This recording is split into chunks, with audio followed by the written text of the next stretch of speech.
and broadcasting. We are live.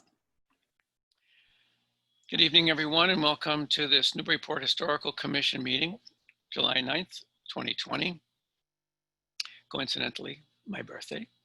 Oh, happy birthday. I hesitated about mentioning, but anyway. So we have the commissioners on. You just heard from Patricia Pecknick, I believe. Is that correct? Yes.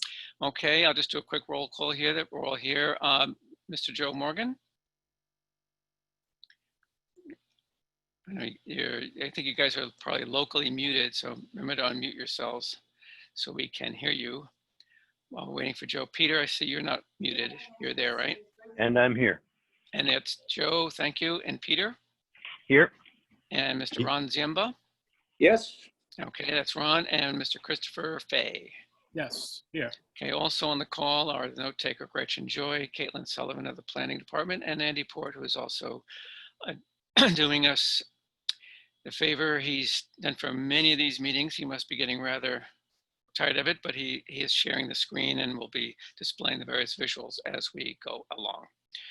We have a couple of three basic items on tonight's agenda. The first two are roofline change demo permits items where we have to determine if the particular property is historically significant and preferably preserved or not. And if it is preferably preserved, there is something called a demo plan review, which is a public hearing to determine if the plans are acceptable as is or require any changes, etc. So there's a good chance we will have one or more of those public meetings. Those are the only times at which members of the public will be permitted to speak. Since this is a Zoom meeting, if you've been on this before, you know the drill perhaps.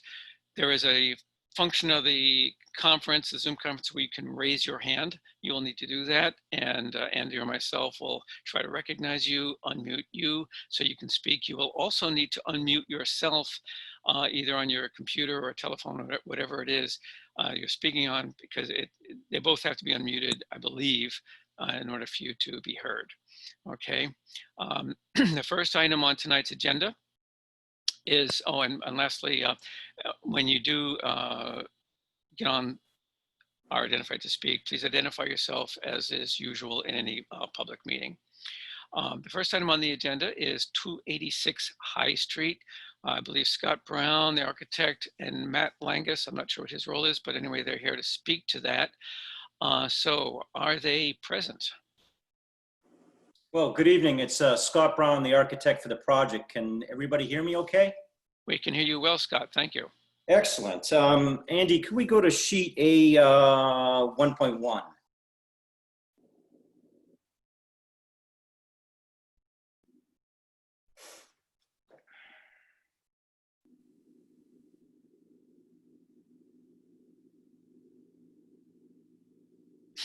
There we go. Sorry for the delay.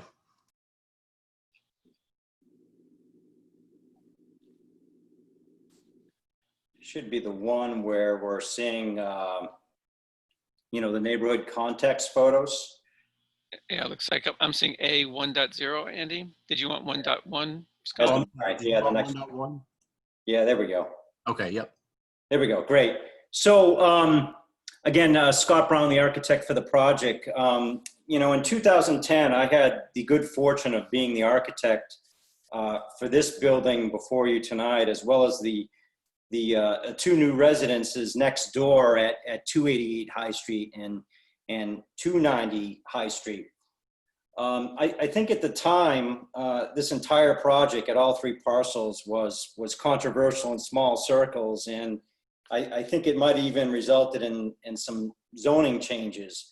But despite all that, you know, I'd like to think that, you know, 10 years later, these structures have melded quite nicely into the fabric of High Street and have become an essential part of this streetscape. So I think most of you have been in Newburyport for a very long time, but for those of you that have not, this used to be, you know, 286 High Street, the building before you tonight, used to be the old Christian Science Church. And can we go to sheet A10? And Andy, before you do that, I just want to point out for the people who don't know, in the upper right-hand quadrant there, the building to the right, the white building with the two columns, that is the subject property, is it not, Scott? That's correct, The yeah. former church. The next So the sheet, two- the next sheet is the existing photos of the house. Okay, and the two new properties you were talking about were to the left and right of it, is that correct? Correct, yeah. Okay, thank you. Sorry for the interruption. So yeah, here are the existing photographs of the house, and this used to be the old Christian Science Church. You know, it was built in the 40s, and the district data sheet, and in the district data sheets, this is, I found it very interesting that this is not listed as a contributing structure, but rather as an intrusion. You know, and I found that somewhat amusing. I don't think I hadn't run across this before, but I guess when they did the district data sheets, I guess everything, I could be wrong about this, but everything post 1930 was listed as an intrusion. This is a very high quality building, and back in 2010, I really enjoyed drawing this when I had a lot of time. Anyways, and you know, Morris's bought it in 2010, and we were tasked with converting this to a residence, and it was an immensely challenging project. Andy, could you go to sheet A2.1?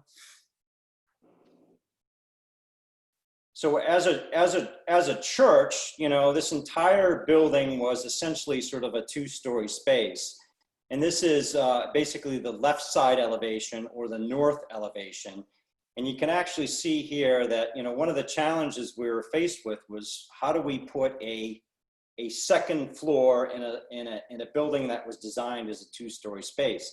And you can see sort of those dotted lines there, which represent, you know, where the second floor is. And, you know, we actually had to get a little creative because we wanted to, in 2010, we wanted to alter the exterior of this building as little as possible. So like one of the things we had to do is we had to install, you know, fixed shutters, those fan-like, you know, those fan-like shutters in the semicircle. Those are fixed and really meant to conceal sort of second floor space behind the wall. You actually see the dotted lines running through the window. In those sections, we had to get creative and sort of like thin up the floor structure, you know, and carve away at it in order to sort of like keep the existing windows as they were. So in this elevation, this is where we chose to put in all 3 of the second floor bedrooms. So, you know, we were tasked, you know, we were challenged with how do we get, you know, how do we put windows in that bring light into these rooms and that also meet sort of like, you know, the egress requirements per the building code. So we looked at a number of different options. We studied a number of different window types. We even had some options where we had some doghouse dormers that actually, with bigger double hung windows that actually pierced the roof line. But in the end, we decided that sort of the best thing for the building was to sort of take the least line of resistance, go with the smallest window that met egress, and also put it up as high as we could, and yet at the same time impacting the existing trim as little as possible. Andy, could we go to sheet A1.3? A question, Scott, when you said it's Yep. that second floor you just referenced, that dotted line. So when the church was still a church, was there a second floor there, or was it all No, just one? it was entirely at, the front of the building was a 2-story space. The back of the building, There was no second floor. yeah, there was basically no second floor. Okay, thanks. So anyways, so the result of, you know, choosing to sort of go with the least line of resistance and the thing that impacted, you know, the exterior of the building as little as possible was going to, the big compromise was that we had very small windows on the north face. So I think all of us sort of like understood that these bedrooms were going to be dark, you know. So here we are 10 years later, you know, and the Morrises approached me in March, and, you know, they have always wondered like whether or not we sort of did the right thing, because these bedrooms are dark. As you can see from the photo in the upper left-hand corner, we have very low windows, and over the 10 years, you can see from the photograph and the bottom photographs, you know, the landscaping along that side, which provides sort of a nice buffer from the abutter has really matured. So, it's gotten darker. So the Morrises approached me in March and wondered if there was sort of a better solution. And, Brian Morris sent me some photographs of some very bad dormers. And, and initially I was, really resistant to the idea, because this has been, was one of my favorite projects that I've ever done. And I thought it was, pretty perfect. And as was, but, I don't live there. And, but anyways, we engaged in a design process, and I started to warm up to the idea and realized that this could, putting the dormer that we're proposing before you tonight could really have a big impact on the interior of the house. So the rendering in the upper right-hand corner shows basically what this would look like from the inside. And you can see how it sort of like, opens the space up as well as has the potential to bring in a lot more light, into the space. And the two photographs on the bottom, the one in the lower left-hand corner shows, what it looks like now. And the photograph in the lower right-hand corner shows what the proposed dormer would look like. We studied a few other, can we go to sheet? I think it's A 1.5. So we also looked at, these are some renderings done in basically not the master bedroom, but another bedroom in the house, and where we were considering doing a dormer as well. And so what you're seeing here is this is sort of the buy right option. And what we were trying to do is we were trying to design a dormer that actually met the requirements of the zoning bylaw, meaning that the face of it is set back 18 inches from the exterior wall. So this meets those requirements, but you can see, what the significant impact it has on the interior space. And at the end of the day, we've decided not to do this in this room because the room is so quirky, but you can see that setting the face of the dormer back 18 inches has sort of a very negative impact on the space. And not only that, it is significantly complicated from a structural standpoint. Can we go to sheet A 1.4? So again, this is another view of what, this is a photo taken in March, basically when there were no leaves on the trees, and kind of the before and what it would look like after. I would argue that setting this dormer back 18 inches really has no impact on the quality of this. It does not improve it. In fact, it's sort of a detriment from the interior of the space. And I would also argue that this is really the only view where we see the dormer. It has very little impact on the architecture of this structure from a public way. And again, if we go to the previous sheet, again, this is what it would look like today. A 1.3. Here, so, it is set back significantly from the front of the building. We are fortunate to have very deep eave lines here. And setting it back from the exterior face below, I really think it has no impact on the quality of this. And so with that, I think I'll be happy to take your questions. Okay, thank you, Scott. So just so everyone understands what our procedure tonight is we have the first question the board has to decide is the structure historically significant?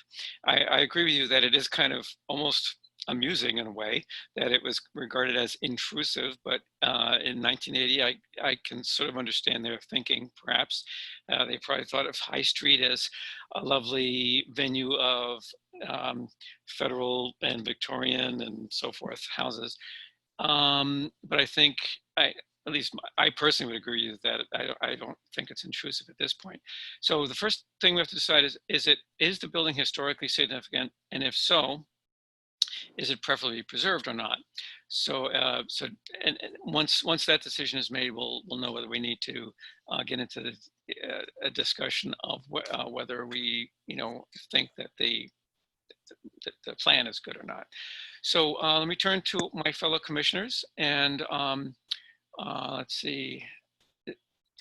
We should probably do the raising of hands to keep things orderly if possible. But does anyone have a question, comment, or anything they'd like to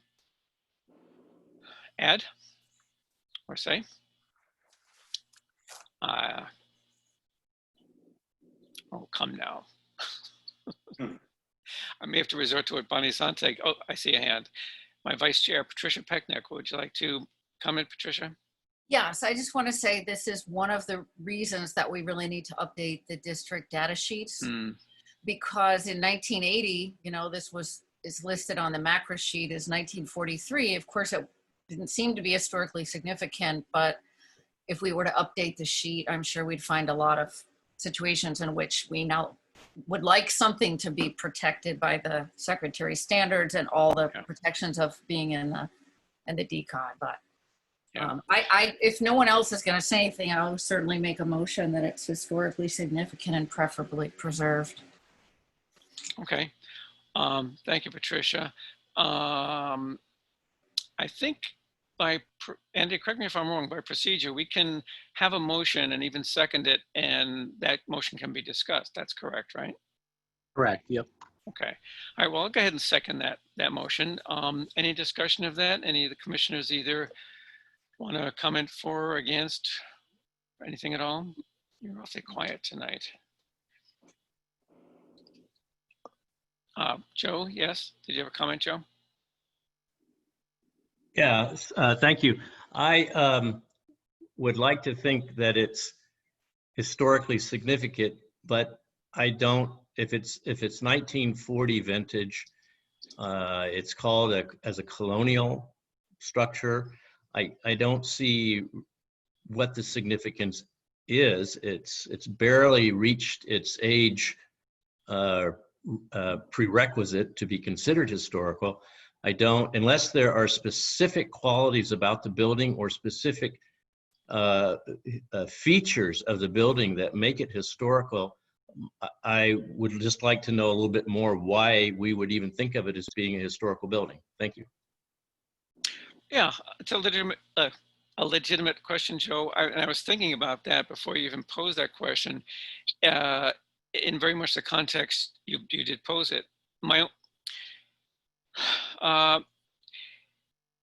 I would, if this was some, contractor built, duplex or, regular house, of that era, that would probably make a lot more sense. I'm kind of here's my thinking, that given its position on High Street as a church for many years, well, since its building in 1940, trying to think, Scott, what year did you say it was sold? 2010. 2010. So that's what, 70 years as a Christian Science church in Newburyport.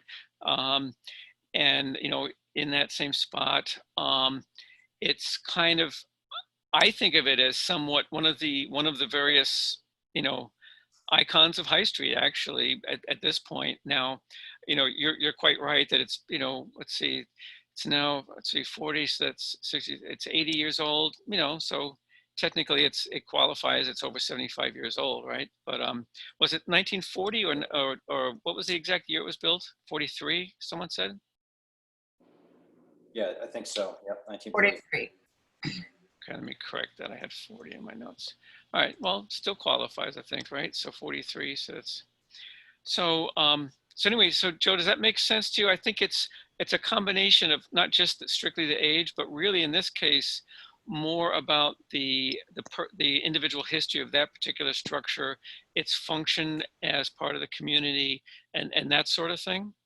And it's rather, unique design, since it was not originally designed or built as a residence.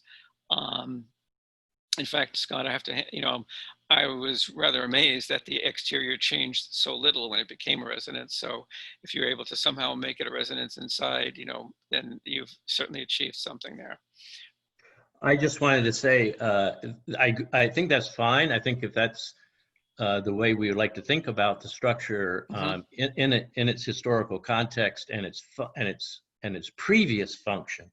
Yeah. But I think we ought to remind everyone that it no longer serves that previous function, Right. and in its current incarnation, and given the fact that it's already been altered in many ways to accommodate a new function, we need to really think about this small addition of a dormer in that context, and really, is this additional dormer structure, is it significant in the context of a building that's already been significantly altered in the past few years? Okay, and I do see your hand up, Patricia, but one quick question for Joe first. Joe, so do I understand you correctly that what you're saying is that as we think about possible alterations to the structure, or in this case, the specific dormer, it should be thought of in the context of a residence, which is its current function, rather than its prior function as a church? Correct. So I think that's going to lower the bar significantly relative to however we want to consider whatever the arguments for and against this dormer would be. That's all I wanted to mention. Okay. Now, Patricia, I know your hand is up. Did you want to add something? Well, yeah, I want to talk about historical significance. This is 1943, a time when there's not a lot of money going into construction in the United States because of World War II. And so a lot of the buildings that you get are this sort of classical revival building, reminding the country of the importance of democratic principles. And I think for that reason, it's part of a rare building in the Newburyport landscape that was constructed during those years. Right after that, you got the post-war, ranch style houses and sort of suburbanization. I also want to point out that when we say it's preferably preserved, we're merely moving on to a review of the dormer.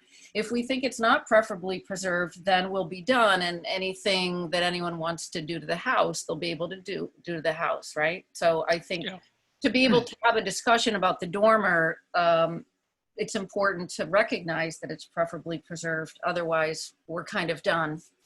Yeah. Yeah, Joe, that's since you're relatively new, I'll check in. Do you understand Patricia's point about that? Absolutely. Okay.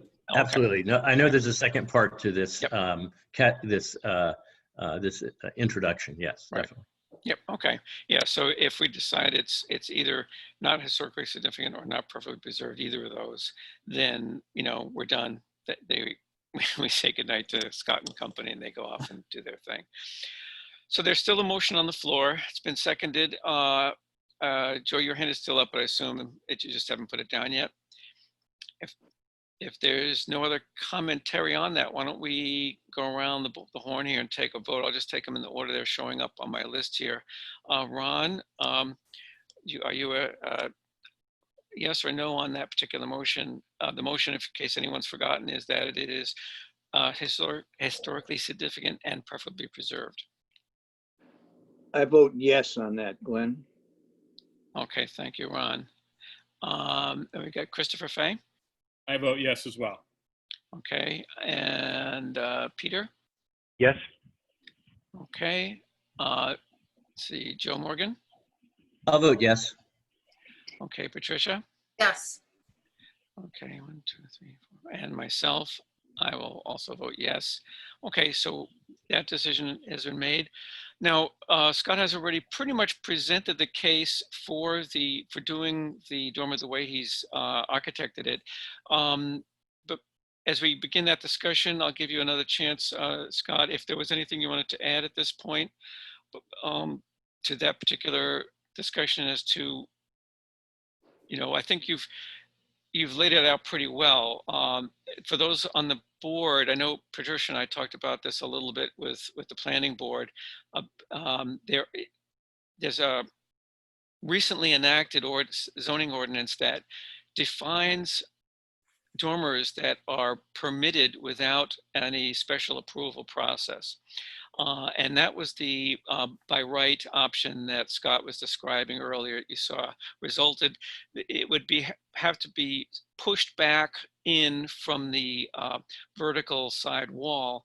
And you saw what that kind of does to the interior. I think it might even do in this case some odd things to the exterior. In a case of a house or structure with a very large eave, as this one has, the fact that the dormer is flush with the exterior wall isn't even necessarily all that obvious, because you have the eave and it is set back from that. So it's not like, I think the idea behind that rule was to avoid people essentially building up a third floor or a second floor in a smaller structure by making an enormous dormer that was flush with the outside.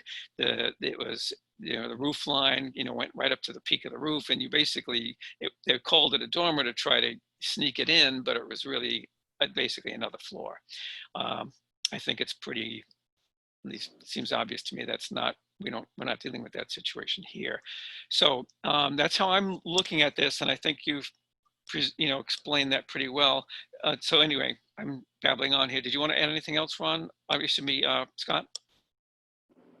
No, I think I've covered, everything I sort of had to say initially about this, and Okay. I'd be happy to answer any questions if anyone has any. Okay. Does anyone have any questions for Scott?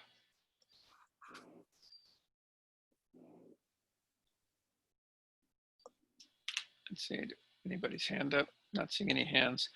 Well, would someone like to make a motion to either approve or deny the proposed plan to would involve the demolition of that small section of roof to build the dormer that is shown in the renderings and the plans as submitted?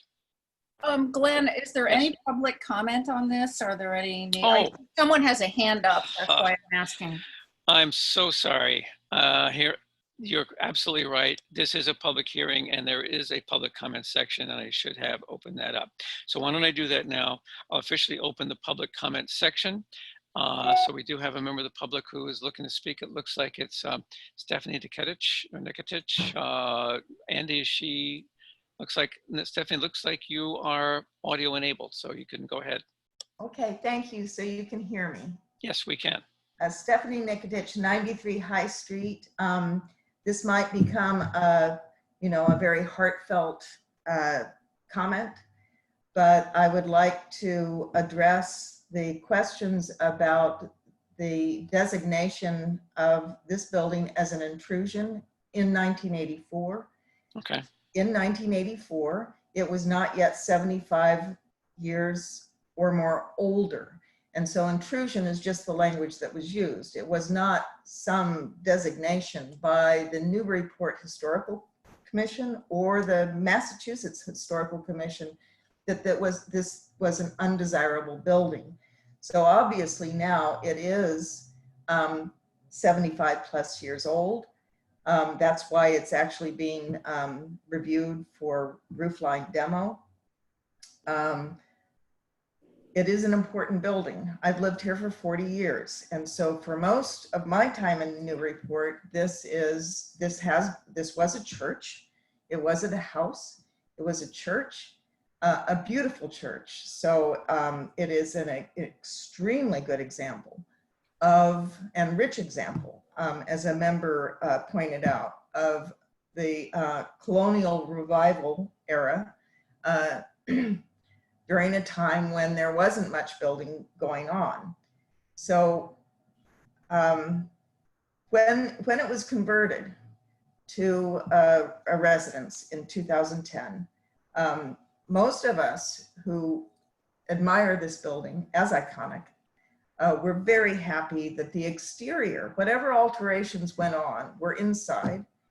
And the exterior really was not badly altered. So the example on the left that you see of a big dormer is a real intrusion. That is a fake Greek revival built in 2010. As Scott Brown said, that development of that corner was controversial then. I still consider it to be controversial. So this is a wonderful building. I would hate to see any dormer on it.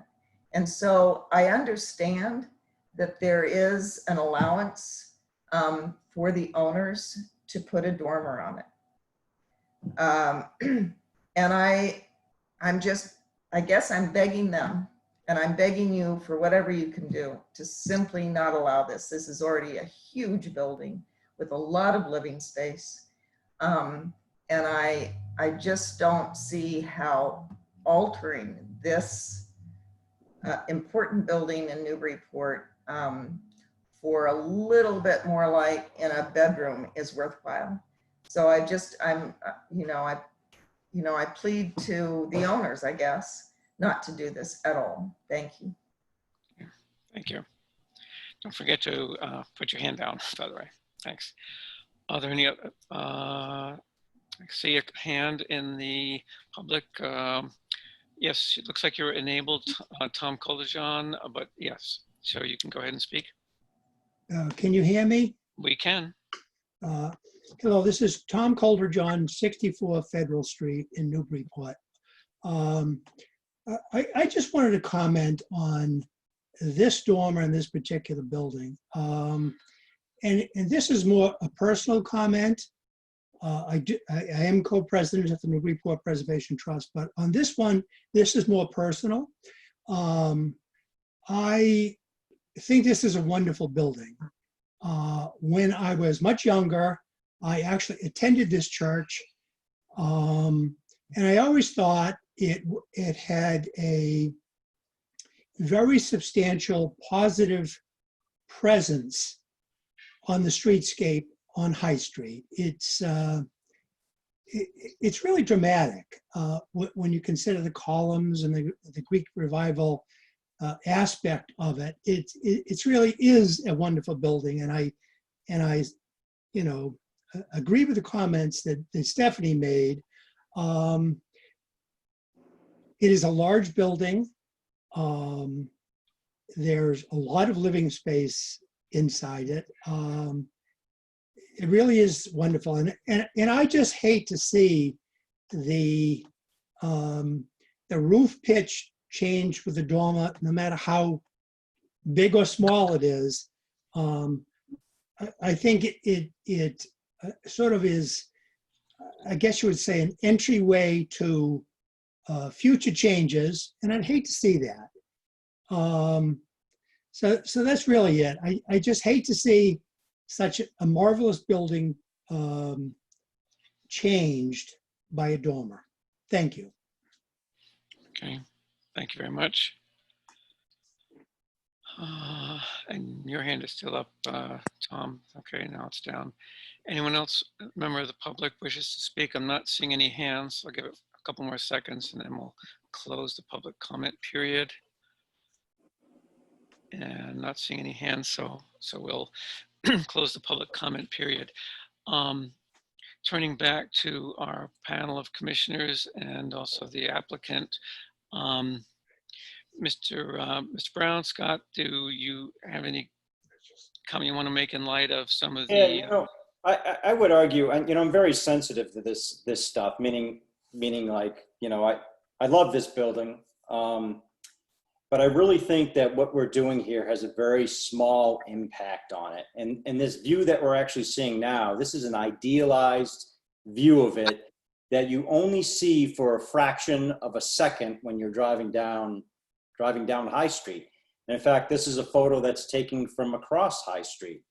The building has a presence to it. It sits up high.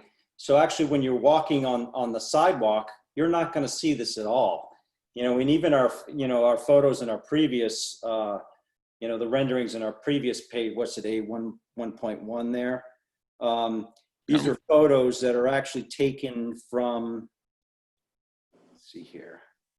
Yeah, A1.3. I mean, this is on the sidewalk and taken on the sidewalk in front, and you can see that, you can barely see this. And, I personally, if this had like if I felt that this had a significant impact on the architecture of this building, we would be doing something different or basically not at all. Because like I previously said, that this is one of my favorite projects that I've ever done. And the reality is that this dormer only sits sort of a couple feet above the roof line, you know, and we're just grabbing just the slightest amount of space and light for that bedroom.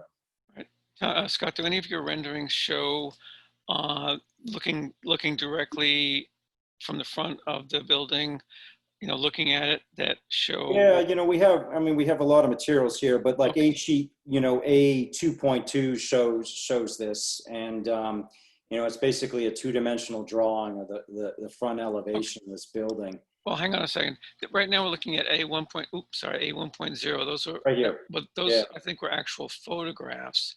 Right. It's always going to look worse in the drawn elevation because. Yeah, I mean, this is one of the reasons why, you know, we did this. You know, that is exactly why we decided to do these other, you know, renderings where we, you know, basically, you know, in Photoshop we place sort of a model of, you know, the dormer on top of the building, because we felt very strongly that these two-dimensional drawings do not tell the whole truth about what we're doing and what little impact it actually does have on what's there now. Yeah, what I'm trying to get at is, as you can see in this view, especially in the winter when the trees are not leaved out, you know, it's fairly visible. Is there a view that like this but directly from the front? We don't have that, because I don't think you would see it. You know, this is set back. I don't have the dimension off the top of my head, but I mean, it's set back a good 10 to 12 feet from the front elevation of this building. So like here, you wouldn't even, that's right down the middle, you wouldn't see it. Yeah, it might have to be across the street, and even across the street, I don't think you would see it. I don't think you'd see it either, because it's set so far back. And again, it's just one moment, which is a fraction of a second going down High Street towards the center of Newburyport, where you would actually see this. All right, thank you, Scott. So, fellow commissioners, Ron, I see your hand up. You have a comment? Yes, I do. This is such an interesting conundrum here. But I think I come down on this side. It's no longer a church. And yet that's one of the reasons why we're so fascinated with the building, because it's no longer a church. It's a house now, it's a residence. And it seems to me that what's been recommended here is such a small factor in our enjoyment of this, that it can almost be, well, Scott was just saying this, I think, it can be overlooked. It's easy to overlook.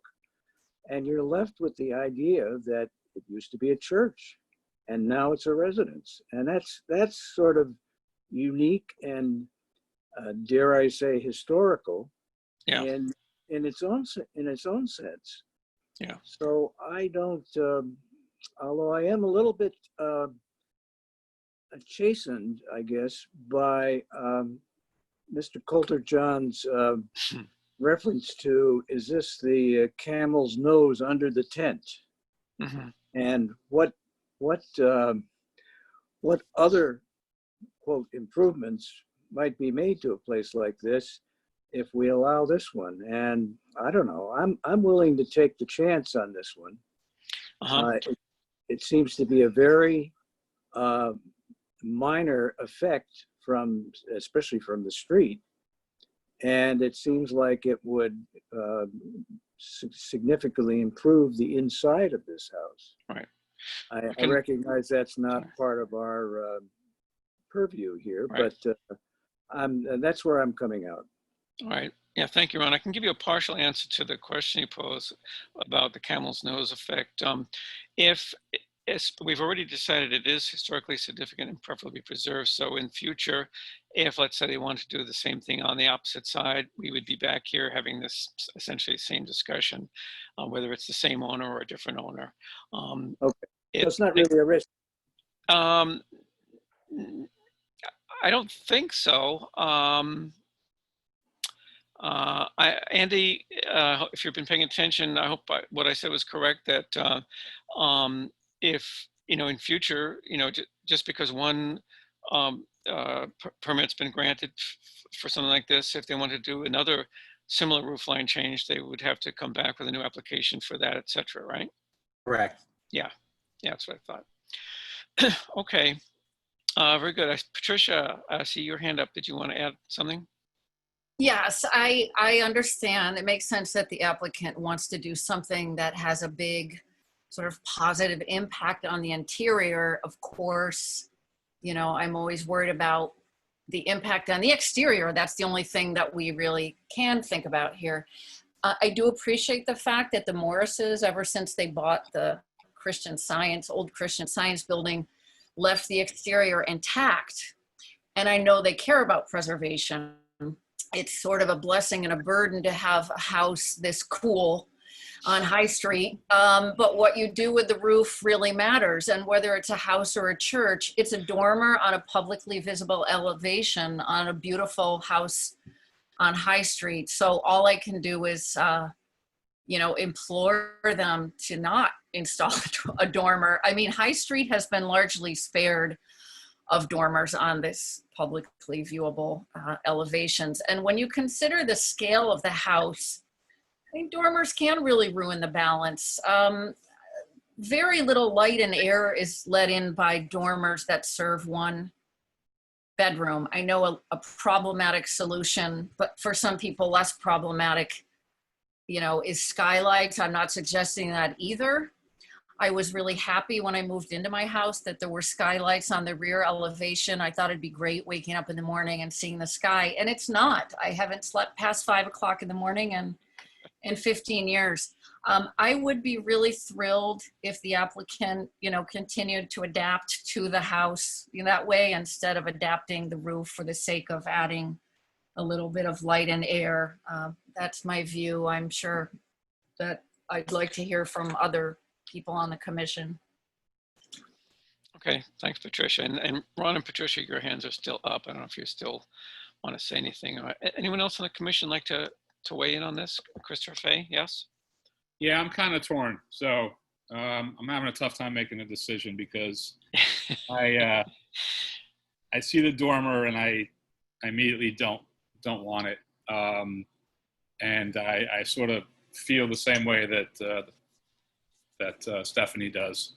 I think that Scott makes a compelling case for the small, I know this is going to help, but how small it is and how maybe unobtrusive. I guess for me, it comes down to the house will know that it's there, if that makes sense. We'll know that it's there. And I'm just having a tough time with that. Like, I don't want to always stand in the way of progress because we're not the Preservation Society or the Historic Commission. And so I think we have to have a balance, but that's just sort of my 2 cents. So I don't really have a decision one way or the other at this point. So people can keep talking, maybe convince me. All right. Joe, I think I saw your hand go up next. Did you want to comment? Yes, thanks, Chair Richards. Can you clarify again? We made a motion that it is historically significant, correct? But we have not yet made a motion that it is preferably preserved. Actually, the motion that was approved was that it is historically significant and preferably preserved. So what we're doing now is I'm sorry, I misunderstood that because I thought that your previous comment was that there would be a second round of a determination. Once it was determined to be historically significant, there would be a separate motion on its whether or not we preferably preserved. Correct. Oh, I'm sorry. Okay, yeah, that's the second phase, Joe. So I misunderstood that, and I did not mean to actually acknowledge that it was preferably preserved. I'm sorry, that was my mistake. I was not listening close enough. That's fine. The second phase is what we're in now, which is it's called the demolition plan review. And this is where we decide whether or not to approve the what they're planning to do. So even though it's preferably preserved, we can say yes, it's perfectly preserved, but we don't feel that what they're doing is going to do irreparable harm to the historic value or have a serious adverse effect, whatever, and we can approve it. Or we can decide, no, this is going to ruin the whole thing forever and all time, and we just can't have it. I So see. Well, I'm very sorry that I'm embarrassed. That's quite all right. Quite all right. But The ordinances are confusing.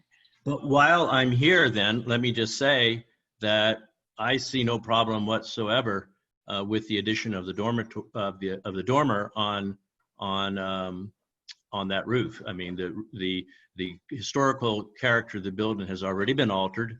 The fenestration is completely different on that side. If you look at the other side of the building, that side has not been altered. So maybe what you have to do is say that one side of the building is historically significant, but then the other side that's residential it's okay. You can, but I feel that really, as it's already been, as Mr. Brown has already stated, the building is pushed back far enough. The view angle, the side angles are never going to be, are never going to direct your eye directly to the dormer. I think you would just as easily see the leapfrogging of the windows below as you would see the dormer. So yeah. I just once the building has been altered in that kind of way, I don't see the historical Okay. argument any longer. Yep. Thank you. Yeah.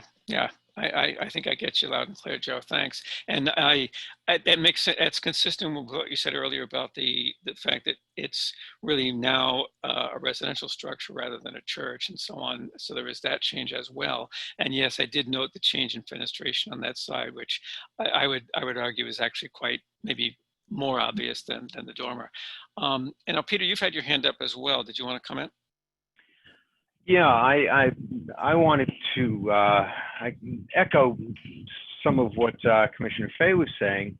That I'm torn by this, and I was quite confident in what I was thinking about it until Commissioner Morgan started speaking, because my sense was that this building is all about symmetry, and it is very symmetrical. And while, as a practical matter, the dormer may or may not be terribly visible, it does detract from the symmetry. And Chris's comment that the building was no is significant in my mind. But Joe points out that the fenestration has already taken care of the symmetry, and then sort of thrown it off kilter. However, there's something much more intrusive in a dormer than in the difference in the fenestration from one side of the building to the next. And certainly the fenestration is much more visible. And had that not been pointed out, I wouldn't have caught that. So as a practical matter, the dormer makes sense to me. I do appreciate what the Morses have done with maintaining this building, and it's a beautiful building, and I understand the need for light, and I would go for that myself. But I do have trouble with this dormer as it is. It seems to just throw the building out of balance for me.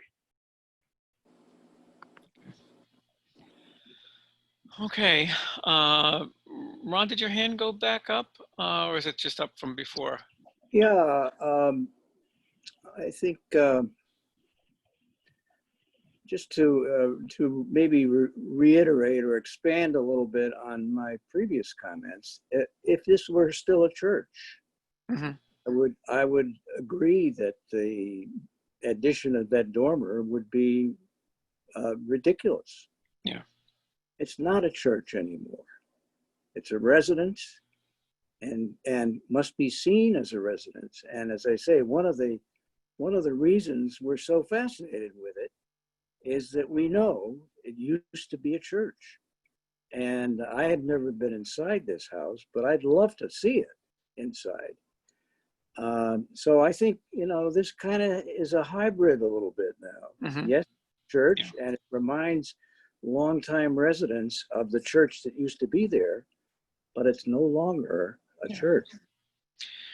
Yeah, I understand completely what you're saying, Ron, because I walk past there a lot or ride a bike past there, either one, and I go by and you know, like if you look at the photo the page that we're looking at right now in the upper right hand, you see, you know, the bicycle and the on the walk and the car and the drive of that, you know, so the garage on the right hand side there, and the, you know, the chairs on the porch, so to speak, and so on. So it, you know, we all know it is no longer a church, it's now a residence. So believe it or not, I hadn't noticed the change in the windows on that left or northern side till just, you know, till actually these drawings and so forth.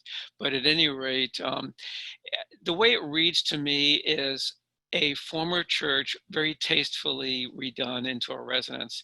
There are getting to be more and more of those. You know, there's churches, you know, old firehouses, what have you, being converted. I think this probably, I would consider this probably one of the more successful conversions. But at any rate, that's beside the point, and that's just my opinion on that. At some point, we've got to take a vote on this. So let me see if there's any last comments. Patricia, did your hand go up recently? I was just going to say quickly, for me, it's the building use is not the thing I'm focusing on, whether it's a church or a residence. It's if it's a publicly visible dormer on High Street and looking at the symmetry of the building. So that's all I got to say. Okay, thanks. Okay, Peter, your hand is up. Did you want to say something else, or?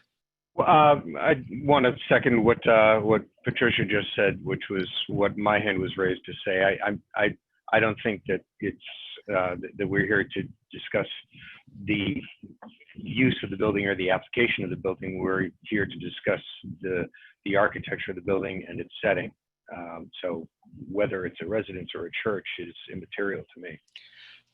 Well, while I would say that's true, that the use has implications for the architecture, including, I mean, we have no purview on the interior, so that's out of this discussion. But even on the exterior, as we pointed out, you know, there are some subtle, well, and maybe not so subtle changes like the fenestration that was mentioned on that northern side. So they're obviously, you know, in those, the way that top arch part of the windows had to be changed to accommodate the second floor and so on.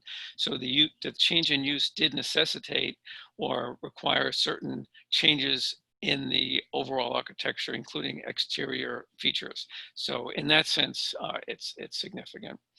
And does that make sense to you? I hope. I suppose. Oh, okay. All right. Well, at this point, we can, it sounds like we could take a motion either way. Either if someone wants to make a Mr. motion. Chairman, for final comments? Yes, sure. Oh, is that Scott speaking? Yes. You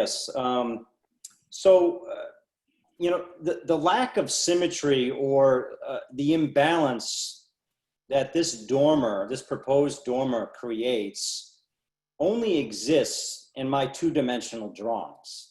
This is something that won't be perceived. In fact, these photos that we have before us on the screen, you won't see a dormer in either one of them. So, you know, again, I think the lack of symmetry, you know, that this dormer creates, it's a non-issue.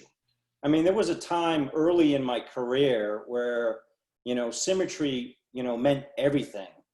But at some point, I realized after looking at things that were built that there are some things that you don't see and you don't perceive. And they don't, not everything matters when it comes to symmetry. So again, this thing is set so far back and it is so small, sits off the roof, a very small dimension. You know, it's only a fraction of a second that you perceive this when going down High Street. I might also remind everybody that the only reason that we are here tonight is because this dormer does not meet the requirements for being set back, you know, 18 inches from the exterior of the wall below. I mean, we could by right run a dormer that is 18 inches off of that wall, front to back, as long as it's set back from the front and back face. I think it's 3 feet. But, you know, we could do that, you know, we could do that by right. We would never do that. You know, there's no need for it. And I think certainly something like that would be a significant impact on the building because of the scale of it. But again, you know, we're only here, you know, because this dormer, you know, is in the face of the dormer is in the same plane as the wall below. Right. And again, I just feel like I need to remind everybody, this is just, you know, it's not something that, you know, is going to ruin your enjoyment of the front of this thing, because it is so, you know, it's set back far, and it is, you know, for the most part, it is screened by those trees. And it's not even something that you would, I think we do have a photo taken from the woodland side of this. The woodland is the nearest cross street. And you don't even see the side of this building. So again, you know, it's only for a fraction of a second, perhaps when the leaves are off the trees, that you actually perceive this when going down High Street. Mm-hmm. Yeah, and just so the commissioners all, and especially the new ones, all recognize what I think I explained about the by right dormer and all that. So what Mr. Brown is saying is correct, that it triggered the roof line review simply because the dormer came down so that its vertical surface was flush with the vertical surface of the wall below. It is set back significantly. I don't suppose you know how deep that eave is, Scott? I estimate, I don't have it off the top of my head, but it's probably about 20 inches or so to the freeze board, and then it's got another 5. It's got a 5-inch gutter on top of that. So so if the lower wall was in fact flush with the edge of the roof, you probably would qualify in a sense if set back on the roof where it is to do it by right. But I digress. Anyway, so I just want to make sure we're all clear on that. That, you know, they're trying to do.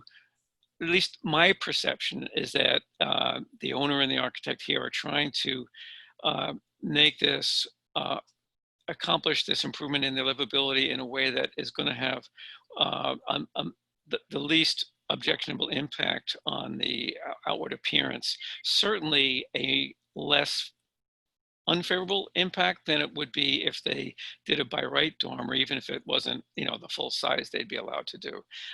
So there is, you know, Ron, this gets to something you said earlier. By right, they could do a dormer without, whether we approve of it or not, it would have to be a different design, and I think it would not be as attractive design. And speaking of Ron, I see your hand is up. Did you want to make another comment, Ron, or was your hand? Yes, I do. At the risk of coming back a third time on this. No, get right ahead. It's a matter of, where can I start with this? For me, even though we're not supposed to consider the use of the house, still, for me, the reason we're all fascinated with this house is that it's changed its use. And it still looks like, you know, people look at that and they say, oh yeah, I can see, yeah, it used to be a church. Yeah, right, there's a front entrance and so forth. And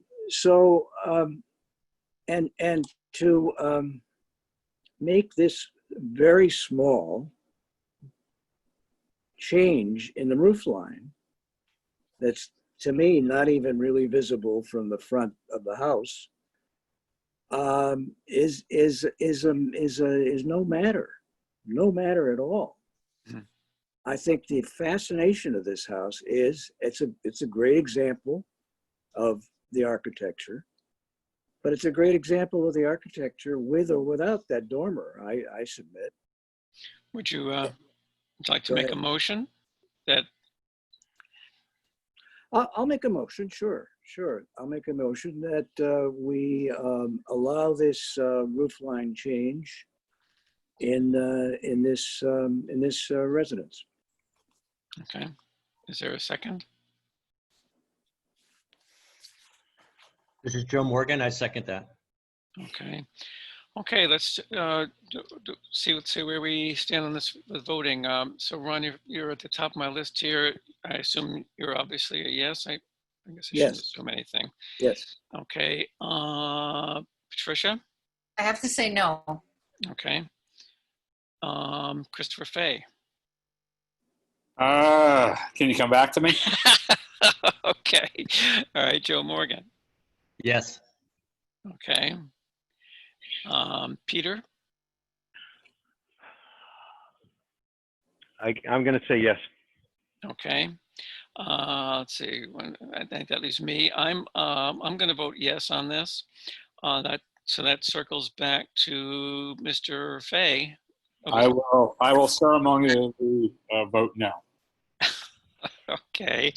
All right. So let's see. That was 1, 2, 3. Okay. So I think we have 4 yeses. Let's see. Ron. This is a no. Joe was yes. Peter was yes. And okay. So we do have 4 yeses. So, and 2 nays. That's how, I'm sure Gretchen will correct me if I'm wrong, but that's how I counted. So that motion passes. So what that means, Scott, I'm sure you know what that means. You're allowed to proceed with the plans you've presented. I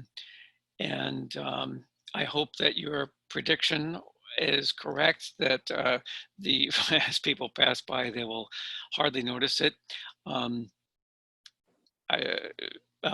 Let's see. It might be slightly optimistic, but I think you're essentially right that it's not going to be a huge deal. Great. Well, thank you all for your comments and thoughts on what I think is a very important building to High Street. Okay, thank you very much. Okay, let's move on to the second matter on the agenda. Thank you, Andy. That is Jennifer and Hunter Flynn, care of this Mead, Tullam and Custer. I think I saw Lisa Mead here today. This is 44 High Street, another roof line change application. Ms. Mead, are you speaking on behalf of the applicant or someone else? I am. Thank you, Mr. Chair. And with me tonight is Scott Brown, who's going to take about a 30-second break, who is the architect on the project. So we are here on behalf of Jennifer and Hunter Flynn for the property at 44 High Street. This is a roof line change you suggested. There's a construction of an addition comprising 1 and 2 stories at the rear, constituting the roof line change. Neither the existing section to be demolished or the proposed new section will be visible from High Street. Due to the tree coverage, landscaping, and residence on the back, it's also minimally visible from Bromfield Street. So this structure was constructed in around 1850 to 1880, depending on which data you look at. There is no Form B. The portion of the 1-story structure that we're going to show you in a minute, section, actually, there's 2 portions to it. There's a newer portion constructed after 2001. And then there's the original portion, which was at least on there as early as 1906. It appears on both the 1906 and 1914 Sanborn maps. Then there was an addition to that in 2001. And that's off to the right, and we're going to show you that. It doesn't appear on a recorded plan from 95, so it was built in around 2001 according to the building permit files. So we propose to demolish both of these parts of the 1-story addition. Andy, if you could just move forward a second to the next slide. So this is the 1906 Assess Sanborn Map, and we've highlighted down in the corner, you can see Bromfield Street. This you're going to know this house, I'm sure you all do. It's the second one in from Bromfield Street. So there it is, and you can see the little addition on the back. We think that is certainly as old as 1906 because here it is. And we don't think it was ever taken off. It was merely added onto. So if you could go to the next slide, Andy. So this is the next Sanborn map, 1914. And there you go. You can still see the addition on the back. And if you can go to the next slide, Andy. This is an assessor's map, and the house on this one is down in the corner. You can see the corner of Bromfield and High Street. And again, you see the small addition on the back. So I don't think there's any question that the addition obviously is historic as part of this. If you could blow this up a little bit, Andy. So what you can see in the back is the addition on the rear, directly in the middle, is the addition I've been showing you. And then off to the right of that is a little area that was the newer addition. And we'll show you some photos of that. The proposal is to remove both of those and enlarge it slightly in footprint. The footprint of it is only going to increase by 1.7% or just about 124 square feet. So we're going to enlarge it a little bit, and it's going to go up a story. So it's entirely in the rear of the property, smack dab practically in the middle of it. So Andy, if you can go to the next. Before we move, quick question on this, Sure. please, Ms. Mead. There is like a solid outline, and there's that sort of shaded outline. So I just want to make sure I understanding this, that the part that's sort of shaded, that's the existing outline of the structure, and Correct. Okay, so and the black solid, more or less solid black line, I think maybe it's solid or dashed, that would be the outline of the New. addition. No? Oh, the new Yes. one. Okay. Yes, the new. So on the right hand side there where the brick walk is, it would be flush with the existing No, it house? actually moves in a little bit. We'll show you on an Okay. elevation in a Okay. second. It's actually is in, it doesn't go flush. So if you can go to the next, so this is the shot from High Street. Obviously you can't see it behind. There's a bay on the right-hand side of the house. So this is straight on across the street from Marches Hill. Andy, if you go to the next slide. This is looking south on High Street, and you're not going to be able to see it from this angle, given the location of the houses. And this is looking north on High Street. Even if we backed up a little bit, which I think I might have a shot of it, you still only see the bays. You can't see behind because of the location of the house next door. And you go to the next one. So we're going to take you down. So this is down around the right-hand side. Whoops. Okay, so now you're looking at the newer addition. So Right. This is the addition that was built in 2001 in the back. And if you could go to the next slide, Andy. And so you can see now you're stepping away. You see, so that that large window is part of the newer addition, and the building at the right is the original addition.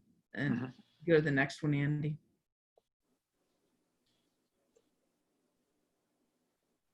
And there's a better shot of it so you can see where it is. And one more, and there's the opposite side. And that's what we're proposing to remove, both of those additions. Right. And there it is from further back in the backyard. So if you can go to the next slide, Andy. So this is in the DCOD, and we had to do a calculation, of course, to make sure that we weren't taking more than 25% of the exterior off, which we are not. That's the calculation we provided to Jennifer. And if you go to the next one, I'm going to turn this over to Scott, and so he can show you, if we could blow up that top picture a little bit, he can show you exactly what is being added. Great. Well, thank you, Lisa. Can we unmute Matt Langus from my office if he's not already unmuted? It looks like he's been unmuted. Matt, are you there? Can everyone hear me okay? Yep. Yes. Well, Matt will do the majority of the talking here since he did the majority of the work on this project. Good evening, everyone. Matt Langus, 38 Madison Street, Amesbury, Mass. From Scott Brown Architects. So as Lisa had mentioned, this house was built mid to late 1800s. So that comes with certain design challenges. Originally, we started out with a design that used the existing foundation and added a second floor above. But after some more investigation, we found that the existing foundation was in pretty poor shape. And in addition to that, there was virtually no access to the plumbing and utilities that were underneath the existing floor. So given that information, we decided it would be a good opportunity to tear down the addition and rebuild. We slightly expanded the footprint, as Lisa had mentioned, which allowed for better functionality of the spaces on the interior, but we're also matching the existing character of the house with the new addition by using the same materials, trim, gutters, and siding, etc. The backyard is barely visible from the sidewalk, and we consider the addition to have a very small impact to any of the existing views. So I'd be happy to discuss or answer any questions that come up about the project. If there are none, I would turn it back over to Lisa to finish up the presentation.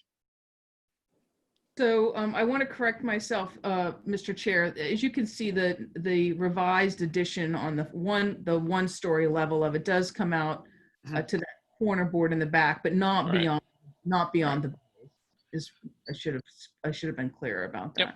Okay. Yeah. So yeah, it was hard to maybe tell from the plan, but so that for one story it's flush, and then the two-story part is set in. And did you have anything you wanted to add, Lisa, or should we? So, as the chair had mentioned earlier in the prior, we would obviously like the determination that you need to make relative to the historic significance and whether it should be preferably preserved. And then once you do that, we'd request that you release this to allow the plan to move forward. Okay, thank you, Ms. Mead. I just have one real quick question. I noticed the windows in the middle on the new addition are significantly shorter in height. I assume that's probably driven by interior use of some sort. That's correct. A mudroom, again, Matt Langis, a mudroom on the first floor and a bathroom on the second. Yeah, okay, I figured as much. Okay, but okay. Questions from my peers here on the panel. Anyone have a question or comment, or? There are first, and so just to we'll make sure we're perfectly clear this time. So the first decision is to whether it is historically significant, and it's kind of, is it historically significant and preferably preserved, or is it either not historically significant or historically significant but not preferably preserved? So Mr. Fay, I see a hand. Yes, I think it is historically significant and preferably preserved. I don't think there's any question about that. So I would make that motion right off the bat. Okay. Was that Ron? Yep. Okay, thank you, Ron. Seconded by Ron. Any comments before we go through the roll? Not seeing or hearing any. Okay, Ron, I see your mic is still open. Your vote, I assume, would be Yes. okay. Christopher Fay. Yes. Okay. Joe Morgan. Yes, historically significant and preferably preserved. Thank you. Very good. Ms. Pecknick. Yes. Okay. Mr. Peter McNamee. Yes. Okay, and the chair, yes. So I gave everybody 1, 2, 3, 4, 5. I've got 6, and that's how many we have tonight. So it is historically significant and preferably preserved. We move on to the discussion and public hearing. We shan't forget this time for the demolition plan review. You've done some of that already, Attorney Mead. Was there anything you feel you want to add for that portion of the hearing? No, thank you. I'm happy to answer any questions that anyone might have. Okay. Then why don't we open it to the, formally open the public comment period. If you are in the public audience and would like to speak, please use the raise hand function to allow yourself to be recognized, and they'll give people a few seconds to try to do that. While they're doing that, I'll make a couple of notes here. Let's see, did anyone raise a hand? I'm not seeing any hands this time around. Going once, going twice. Okay, sold. Okay, so Ron, I see a hand up from you. Is that for a comment? No, I thought I was, no, sorry. It's okay. So any questions or comments from my fellow commissioners on the whether or not the proposed plans would have should be allowed, or would they have an adverse impact and be denied?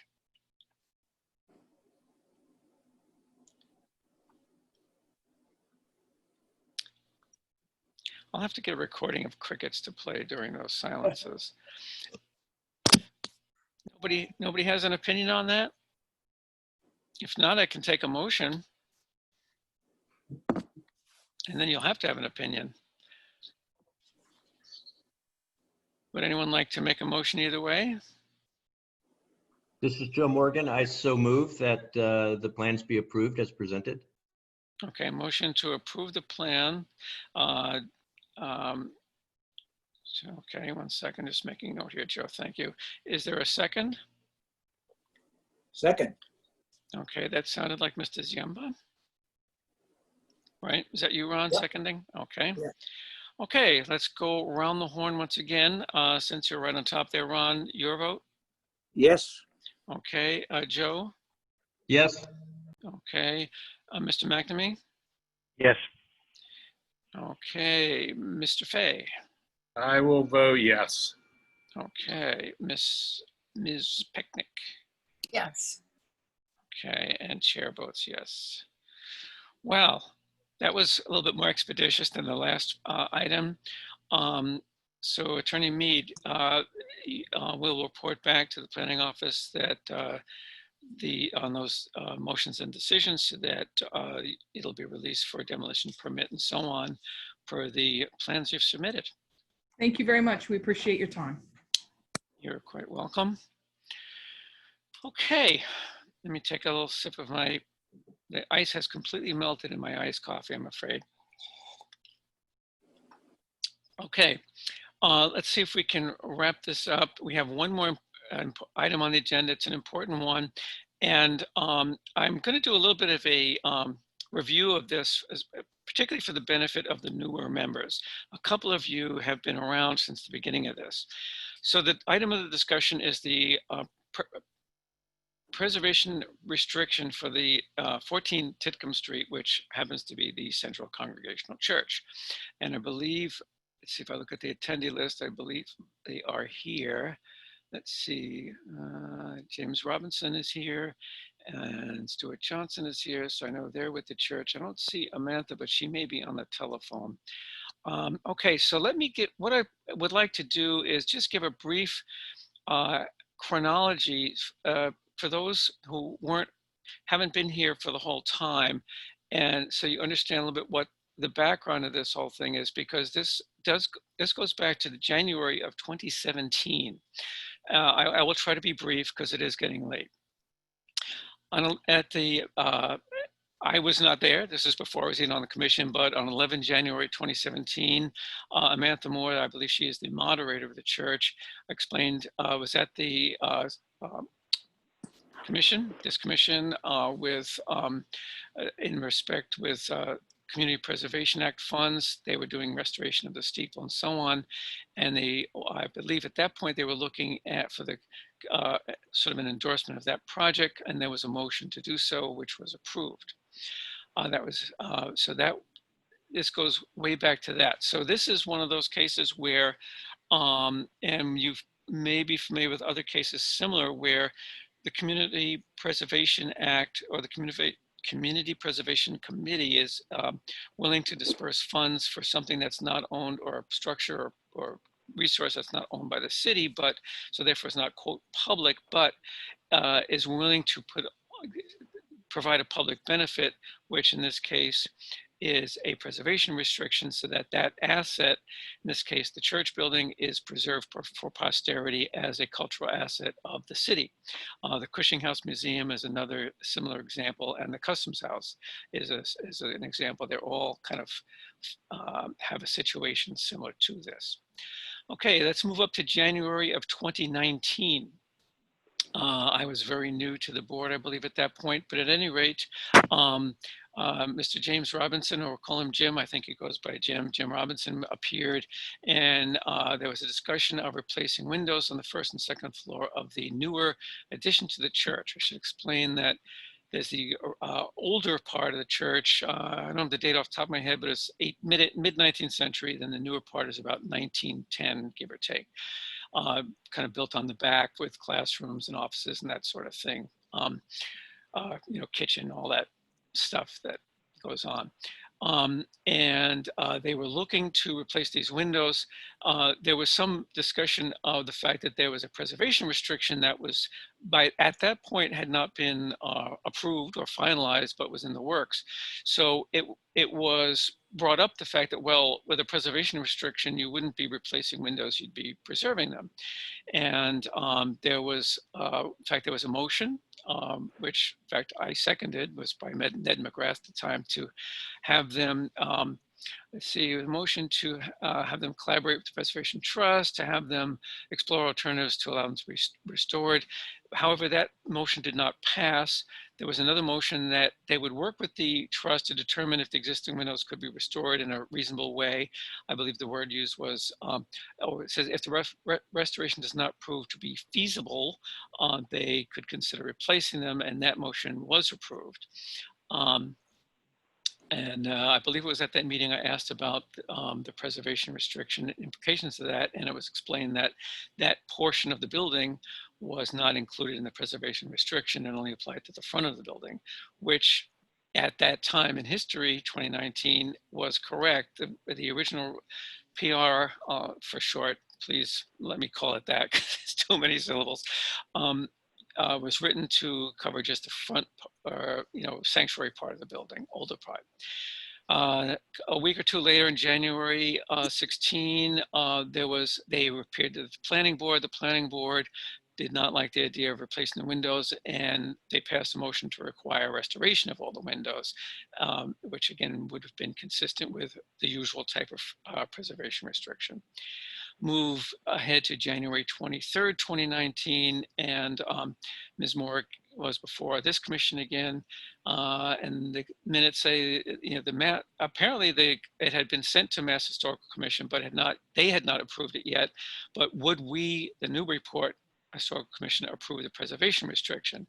And that motion was approved. So at that point, this commission voted to approve that preservation restriction as written. In March of that year, since the planning board had denied the permit, it was argued by Attorney Mead, who you heard from earlier, who was representing the church at the time, that as a religious institution, they were not, they could be exempt from zoning regulations and therefore did not require a special permit. So I assume, so that's how that particular thing ended as far as the special permit. I believe that died there. And at some point, dates unknown to me, some of those windows began to be replaced. On May 3rd of 2019, several months later, Mass finally replied to the preservation restriction with a letter, which I actually have here, that I've gone through. It's in some detail. It's 4 pages long with a total of 37 points that needed to be corrected. The two most significant, one, that the details defining the property did not seem to agree with what the actual property to be preserved was. And the second very major issue was that the preservation restriction had to include the entire building. They would not accept a PR that was for part of a building. So it had to be rewritten with that correction and a number of other corrections. All the ones I went through pretty much have been made. There was an error which I believe still exists in the current PR, which I'll get to in a minute, but it looks like it was actually copied from their verbiage, so it might not have been the fault of either Central Church or their attorney that got in there. And there was, but it looks like pretty much all those corrections were made, except for that one we'll get to. Okay, move ahead to June of 2019. I sent a letter to basically to the planning board saying that we had received that letter from Mass Historic and agree with, in light of everything, agree with their finding that it should cover the whole building. And it's summed up by saying, we look forward to reviewing an amended preservation restriction from the Central Congregational Church, which rectifies this and any other errors. So at that point, I have a couple of gaps in my chronology. To the best of my knowledge, I know I never saw any amended thing for us to review. Apparently one was sent back to Mass Historical. I don't know when, but was, because they have sent back a letter on May 7th of this year, 2020, a letter of, quote, conditional approval with 7 additional corrections, most of them pretty minor.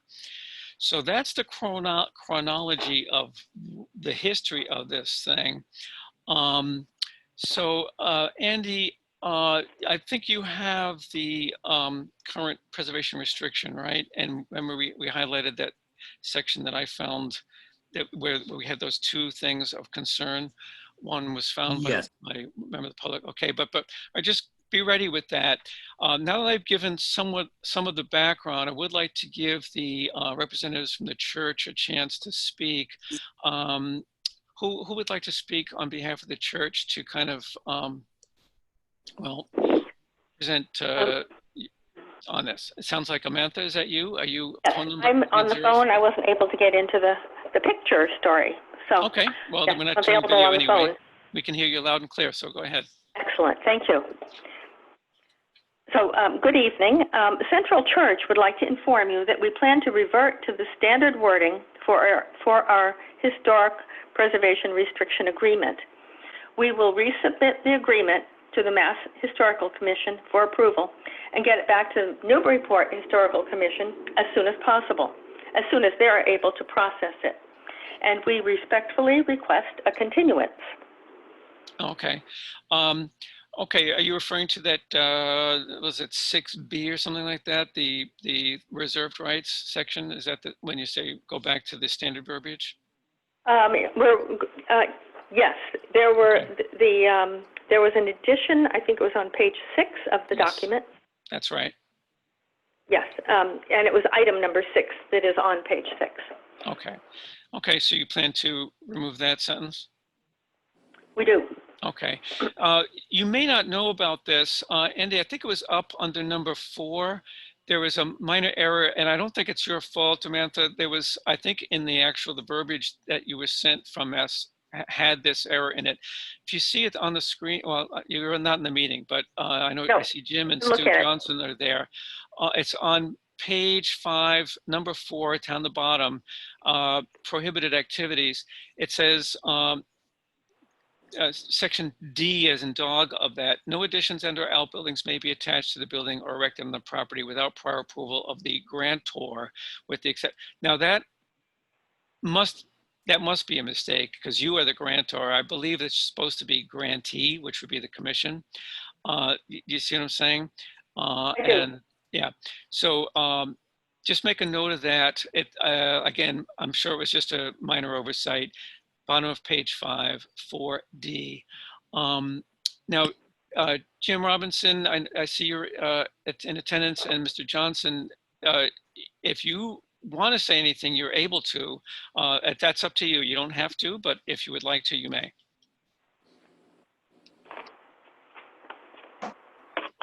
Okay. Oh, I see a hand from Mr. Johnson. Did you want to say something? Yeah, Mantha and Jim and I and others in the church spoke about this afternoon, and we're all in agreement. Mantha stated our position, and we've asked for a continuance so we can correct the document. Okay, thank you very much. Well, then I think to keep things short and sweet, so to speak, why don't I go ahead and make a motion to allow the Central Church to continue this. Did you have a specific date, or do you not know how much time you need? Oh, I think from our end, the correction can be made quickly, but we can't predict how long it might be in the hands of the Mass Commission. Oh, I see. So you want to come back when they have approved it? Yes, and when they have approved it, again, they will, again, copy, I believe they copied Andy, Caitlin, and Glenn. Is that, Okay. and we received the Okay. response. Mhm. Okay. All right. Well then, yeah. Sorry, Chair Richards, this is Andy Port. Yep. Might I suggest, rather than continuance to a specific date, that if Amanda wants to, or the applicant wants to let the office know through Caitlin Sullivan or myself what date when they've heard back from MHC or we get a communication back, we could just place it on the next available NHC agenda. Yeah. Sure, I'd be happy to do that. Yeah, I was going to suggest that, Andy. Okay. Yeah. That'll work. So the motion then is to continue this without prejudice to not a specific date, but a date to be determined once the requirements are met. Obviously we can't really discuss it till we have that restriction that's back. Is there a second for that particular motion? Yeah, I'll second that. Okay, thank you, Patricia. Any discussion before I take a vote on that? Anyone have a question or? Don't see any hands there. Okay, we'll go around the horn. Ron, you're at the top again. Your vote on this motion to continue? Yes. Okay. Christopher Fay? Yeah. Okay. Joe Morgan? Yes. Okay. Peter? Yes. Okay. Patricia? Yes. Who am I sorry? Ron, Mr. Ziemba. Already voted. Oh, you're ready. Yes, I see you there. 1, 2, 3, 4, 5. Oh, the only one missing is me, the chair. The chair votes yes. All right, so we're unanimous. Okay, Martha, thank you for dialing in. Sorry you had trouble with the other part, but you're not missing much. And thank you for your cooperation on this. And I'm glad we were able to obviously it's not the end of the story, but at least it'll let us to end the meeting without going too late tonight. So it's always appreciated. So we'll look forward to seeing you again in the future. Yes, thank you very much. You're quite welcome. Okay, we do have 1 or 2 other items. There is the approval of the minutes from the 25th of June. Does anyone dare make a motion for approval of those minutes?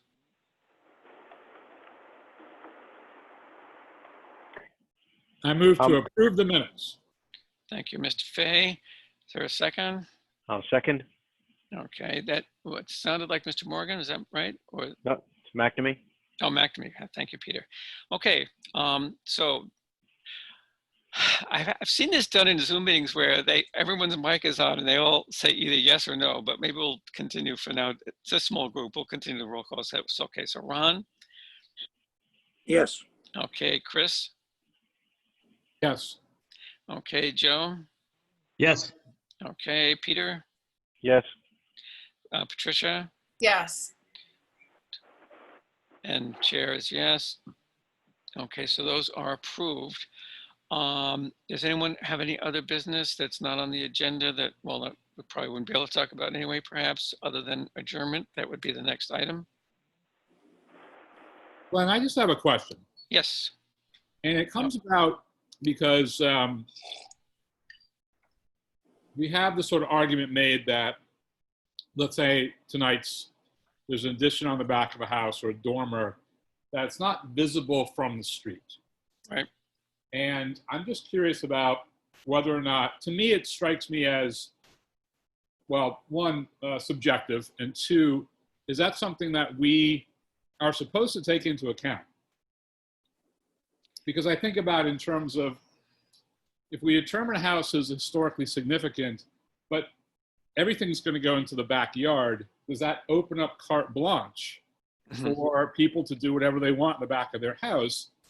And I know Malcolm's not with us, but Malcolm, to paraphrase Malcolm, who's said many times, that sort of stuff belongs in North Andover. Not to pick on North Andover, but you want a house with what I call a deck that goes down to a porch, that goes down to a stone patio, that goes to a deck. I'm not sure that belongs here. So I don't know if it's worth bringing up right now. I don't want to delay things because we are done early, but maybe just something to think about, because I hear this and it confuses me. Yeah. Well, I can give you actually a quick answer, and Planning Director Port may be able to chip in as well, but I believe the ordinance doesn't specifically say anything about whether things are visible from a public way in this, in our particular case. So, however, I know for me personally, I do take it into consideration. In these two cases, I think in the 44 High Street one, it clearly wasn't going to be visible from the street.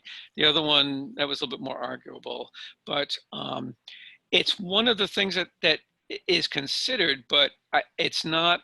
And Andy, correct me if I'm wrong, but I don't think it says anything specifically in the law about whether it's visible from a public way in this, in terms of what the way I understand it is we're trying to determine in a historic structure, is it going to have an adverse impact on the historical value? Is it going to destroy historical features and so on? So for example, let's say that even an addition on the back, if they had to demolish historically significant features of the house to do it, that would be a problem.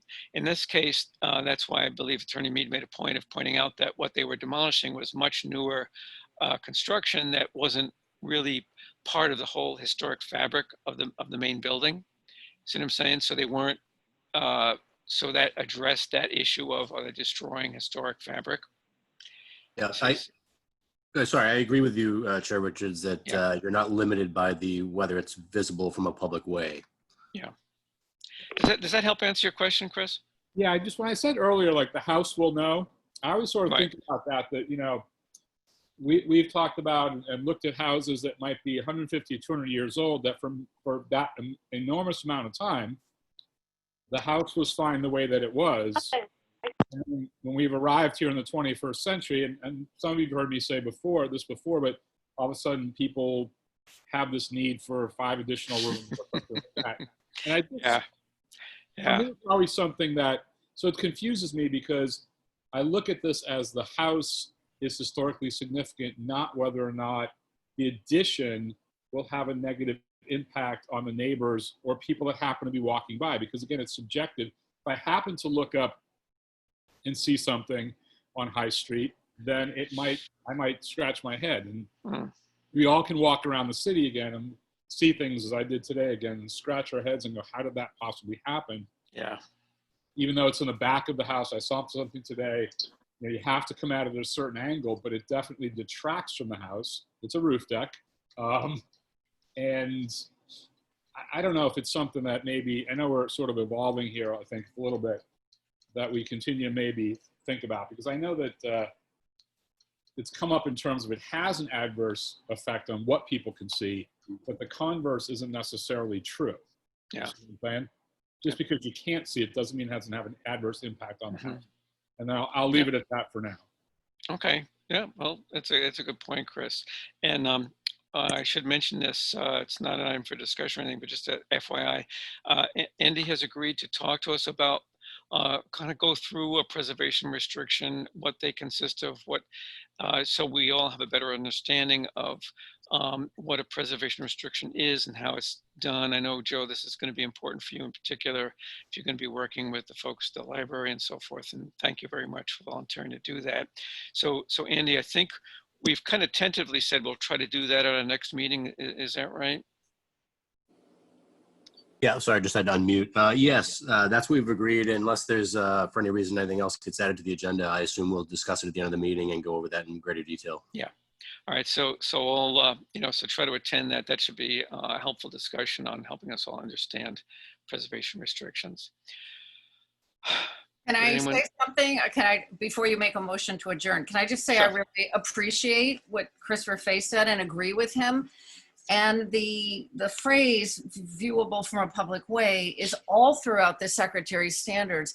And the standards say, please don't do this and please don't do that. And if you have to, well, gosh darn it, I guess please put it so that it's not viewable from a public way. It doesn't say, as long as one can see it, game on, do whatever you want. That language is in there to sort of encourage homeowners to say, if it's absolutely necessary, then can we please not see it? But again, it doesn't invite people to do things. And we noticed that Attorney Mead on 44 High Street was careful in the application materials to say, this will not be visible from Bromfield Street, right? She took pains to point that out because she's recognizing that aspect of the standards. So I just thought I would add that, and I appreciate what Chris said.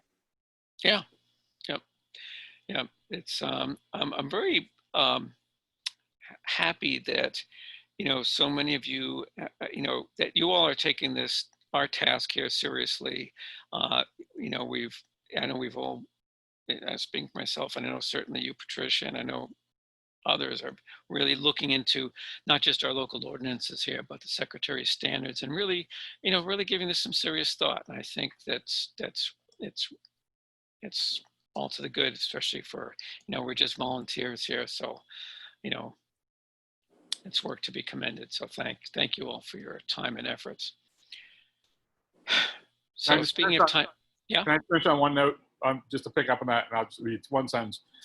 It's a city, so everything is pretty much visible from a perspective if you just walk in a certain direction and turn your head a certain way. So, but I'll leave it at that.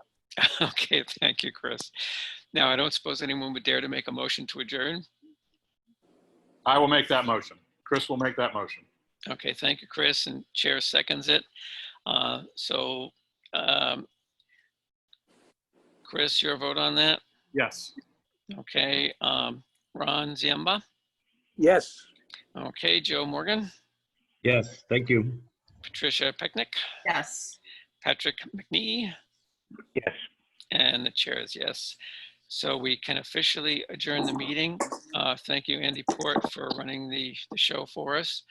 And with that, we close the meeting. Thank you all for your attention. Happy birthday, Glenn! Yeah, happy birthday. Happy birthday, Glenn. Maybe I'll put something in my coffee. All right, thank you all. Good night. Good night. Good night.